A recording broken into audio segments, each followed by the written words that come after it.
A seasonal greeting to you all and a very happy new year to all the South Sudanese watching us at this time. With you here is Namizani Veronica from Bazande Pictures, and today with me in the house is a very important guest that we are going to be interacting with. With me today, I am going to be interacting with the Deputy Governor of Western Equatoria State, His Excellency Dr. Gaaniko Baime, and who also happens to be the chairperson of SPLM party to Western Equatoria State. At this juncture, we'll listen to His Excellency and hear from him more. A very good day, sir. Very good day to you, madam. I'm happy to be here today with you. Okay, we are also happy to receive you. You're most welcome to Bazande Pictures. Thank you so much. I really appreciate it. Before we continue, sir, can you tell the viewers or the people of South Sudan more about you? Maybe there is someone that has heard about you. Maybe they want really to hear from you today. First of all, I want to take this opportunity to congratulate the people of South Sudan who are based here in Uganda, Kampala,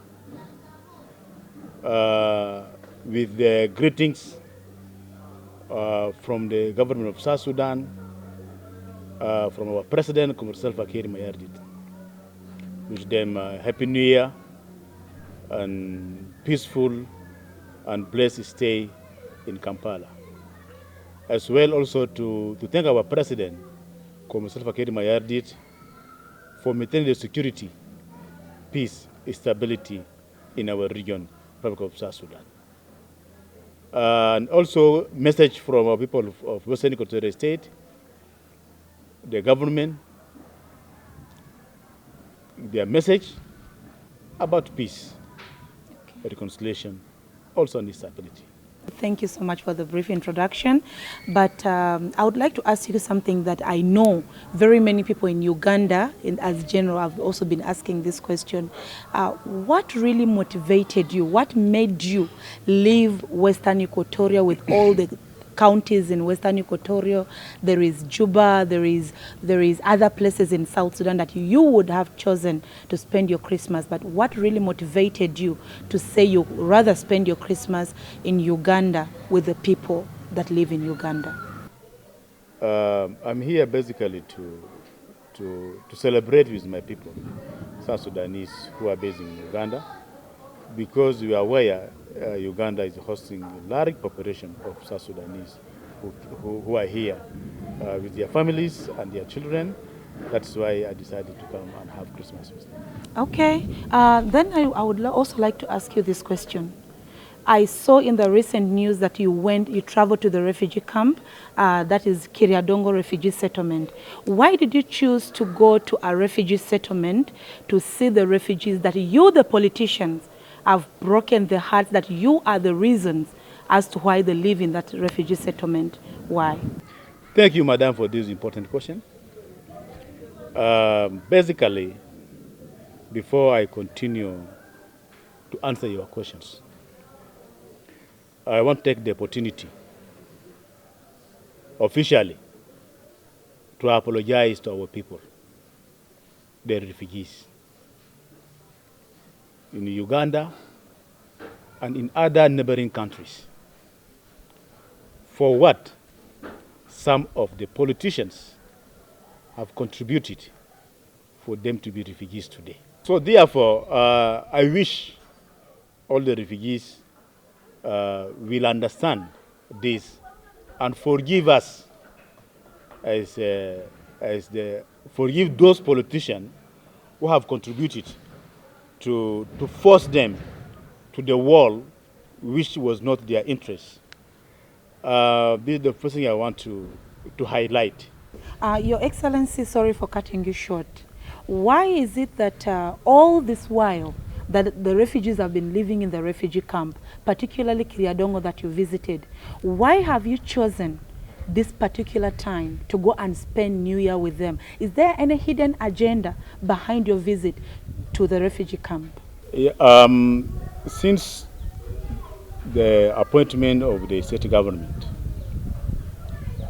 whereby I was appointed as a deputy governor, I have been spending Christmas and New Year in the state. Headquarters, sometimes we go to the counties to visit our people. This is the first time for me to celebrate Christmas and New Year in Uganda after 3 years since my appointment as the deputy governor. After my arrival here, I interact with our community, our people. I visited different churches or congregations. And I learned that there is a need from us as the government officials to interact with the people and to hear from them and to listen and to know really what is the challenge they're facing here. Exactly. In one of the communications and conversations, I discovered that it's important for me to visit refugees camp. Based on the interactions, what I had when I visited some churches, I heard that there are refugees who are here and they're suffering a lot. And there is no senior government officials visited them in these 8 camps. So I pick it as one of the serious points. Say, why not? I'm already here in Kampala, in Uganda. Why not to use this opportunity to go and visit my people? It's very important to inform the public after my visit to refugee camp, which is Chiriandongo. I have really discovered or known a lot of things, which is going to allow me now to take this opportunity to inform all the government officials. If they have time to visit Uganda, let them go and see the refugees. Number 2, the way the refugees were presenting their points, it was really very emotional. It really touched my heart. Some of them were crying that they want to go back to the Republic of South Sudan.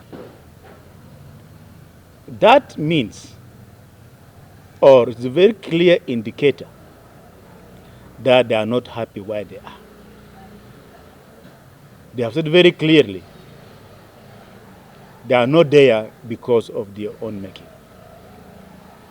They are there because of the politicians. Because of some politicians, not all of us politicians, because there is some politicians who are greedy. Not all politicians are greedy. There are some politicians, they only think about themselves. They don't think about the people of South Sudan. Those ones, they are well known to the people of South Sudan. They are known with their colors because our president,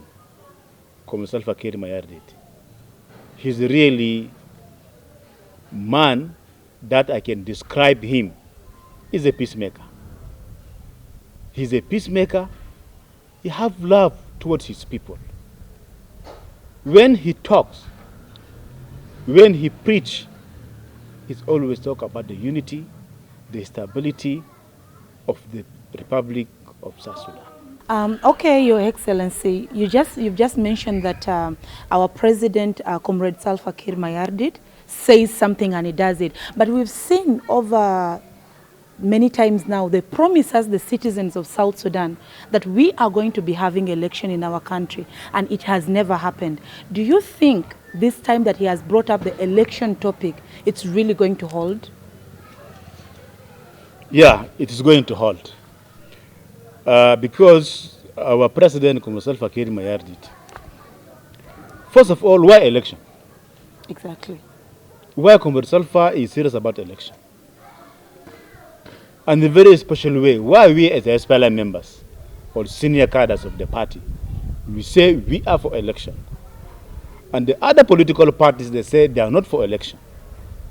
Because election, it is the only means that can bring stability in the Republic of South Sudan. If you have election, now the people of South Sudan, they are going to elect the leaders. Okay. They are going to elect the president, member of the national parliament, the governors of 10 states, state assembly members, and the commissioners. So after the election now, we'll have a government which the people will own, and then we will be answerable to the people of South Sudan. Therefore, the delayment of the election, this is not the making of the president. We are implementing peace agreement. There are some articles in the peace agreement which really it need to be implemented before the election. If it was Salva Kiir Mayardit, we could even finish the election since 2 years ago. But because there are some articles or some chapters need to be implemented. According to my observations and interaction with the president from time to time, I realize Comrade Salva is for election. In the recent interview, or not an interview, sorry, in the recent video that was played on SSBC, we saw you stressing out the point to the congregation of Namirembe Church that people should vote for SPLM. Why do you think the people of South Sudan need, of all the parties, vote for SPLM? I want to be honest here. To say this to all of us, the South Sudanese people, and to all the political parties, to make it very clear and louder that SPLM as a political party and as an institution does not have any problem with the people of South Sudan. But unfortunately, some individuals within the SPLM, they want to use SPLM for their political interests, with the personal interests, the greediness. They don't think about the people of South Sudan. They think about themselves only, which came out with the 2013 political disagreement, which led to the military part of it. Therefore, we as a politician in the SPLM, we don't blame the party. I want the people of South Sudan to blame those individuals because this is their own making. But how many are they? If you have 1,000 people, or if you have 10 children, 2 or 3 rebel, but the 7 still exist. They can still manage the house, take care of the house and the rest of their siblings. Those who have political interests, they want to use it for their personal interests, they are very few. The SPLM constitution and manifesto, it is very clear. It is very clear how we can transform the leadership. The leadership must be peacefully transformed. Peaceful transformation of the leadership. We agree as a party. We elect Comrade Salva Kiir Mayardit, the President of the Republic of South Sudan. You should stay for 5 years. And then after 5 years, we go for the election. But before 5 years, only 1 month and 1 year and 7 months, some people said, no, we need the chair, which is also the violation of the agreement, violation of the Constitution of South Sudan and even the Constitution of the SPLM. Like now in Uganda and in Kenya, You elect the president, you wait for the election to come. Why before the election time, some individuals in the party, senior members, not junior, they said, no, Salva must go. You give him time to finish his period. What if, Your Excellency, the time you're talking about again turns out to be the time that has been between 2011 election up to now 2024 that we are going to vote? What kind of promise does the SPLM has to give to the general public of South Sudan that whatsoever that, how the length the previous election took will not be this time if we trust them with our votes?